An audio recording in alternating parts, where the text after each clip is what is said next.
So let's begin with our 4 advanced speakers. Our first speaker, born and reared in Dublin, and in her late 30s moved with her family down to Galway. She's been a Toastmaster for 20 years and twice president of the Corrib Oran Club. She's at the advanced level, as are the other 3 speakers. The objectives are the same for this speaker as for the other 3, but we will, for the sake of good order, we'll go through them. There are only 3. The purpose of this speech is for the Master to use the power of reflection on his/her communication skill set. Number 2, what the skill set taught them about themselves. And 3, if and how these skills still apply today, even in a changed environment. The time allowed is 5 to 7 minutes. This speech will be evaluated by Martin Foran. With the speech entitled Finding My Voice, would you please extend a warm welcome to Doreen O'Keefe.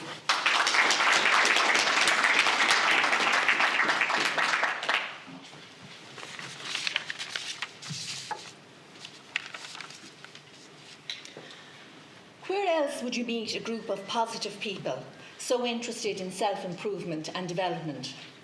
Where else would you learn from such a diverse group of individuals? Mr. Toastmaster, Mr. President, and fellow guests, I thought this evening that I would reflect on my journey from icebreaker to competent speaker. I also thought that I would ponder on some of my speeches, my roles, and from where I started. How I got from being Toastmaster to being president of the club.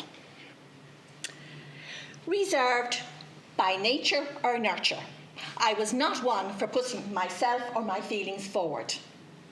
I found myself overlooked on occasions. My daughter got married in 2002, and it was my wish to speak at her wedding. No one asked me to speak, and my reserve and lack of confidence held me back from pushing myself forward. Disappointed, I promised myself this would not happen again. My fear of facing public speaking would have to be fixed. A few months later, a flyer came in the door about a Toastmasters Club starting in Oranmore. I had heard about Toastmasters, but wasn't quite sure what it was. With trepidation, I went along, listened. I was alone and sat at this auspicious occasion. A colleague from work recognised me, approached, and was very encouraging. He was the president of the new club of Corrib Toastmasters. The club was launched with 19 new members, 3 members speaking at every meeting. My turn was looming. The first speech is the icebreaker speech, where you introduce yourself to the club. Speaking for the first time in public, the last of the new members to speak, was terrifying and thrilling. My speech was 6 minutes long, as required. I was well prepared. I discovered I had a clear and audible voice. My evaluator was very complimentary, as were all the other members. I went home on a high. My inner voice was found. My confidence uncovered. I had found my tribe. The title of my icebreaker speech was Kitten. That's my mother's name.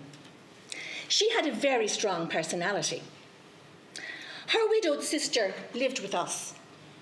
And they giggled and laughed the whole time like schoolgirls. My father would raise his eyes to heaven and say with a stern, "I got 2 from the price of 1 when I married your mother." And they would laugh and giggle even more. I got such enjoyment from writing about my mother that I wrote a speech about my father. He was a great character, the life and soul of the party. Sadly, they both died within 18 months of one another, leaving my mother's sister devastated. I was very busy with my young family, and we had relocated from Dublin to Shannon to Chicago to Galway. I had to make a lot of changes and adjustments in my life, and and I had little time to reflect. I found it therapeutic to write a speech about my parents. I wrote a speech about soap operas and was chosen to represent my club in the humorous speech competition. I promptly got laryngitis and lost my voice completely and had to withdraw from attending. It happens to me every few years, but I can't help but feeling the forces were telling me I was not ready for competition. Another speech had me in competition, and this was a speech on a subject that I am very interested in: wine. I didn't win, but I remember meeting members afterwards, and they always remembered me as the wino. No, sorry, the lady who spoke about wine. It's not about winning for me. Sometimes when I'm busy preparing for a meeting, my daughter will say to me, "Oh, come on, Mum, come clean. This is really a cult, isn't it?" Table topics can be very intimidating. This is where you're given a topic to speak on for 2 minutes. It's great practice for impromptu speaking, and it's an occasion to give your opinion. And let's face it, everyone's entitled to my opinion now that I have found my voice. In our club, we like to have topics of a light nature, and this sets the mood for the meeting, and it helps warm up the members for when the speeches start. Generally speaking, committees are not for me, but I found I wanted to be involved in the committee and involved in running the club, and I have taken on every role on the committee, including president, twice. It took me 4 years to get from icebreaker to competent speaker. Now, I don't regret that it took me so long, because I learned so much along the way. It's not all about speeches. You learn so much by taking on other roles, like listening, evaluating, speaking unprepared. I have met some great people in Toastmasters, and I have made some good friends too. I got involved in the local drama group as a result of joining Toastmasters, and I have been involved in several productions and have even performed in Antibioc.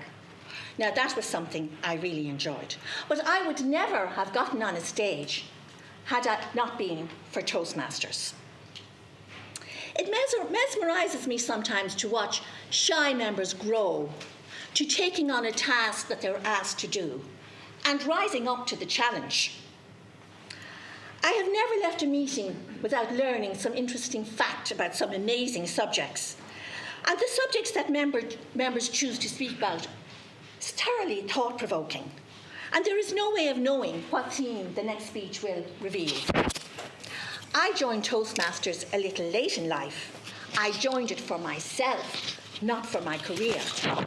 But to be frank about it, you can join at any age. It's never too late to learn a new skill. Mr. Toastmaster.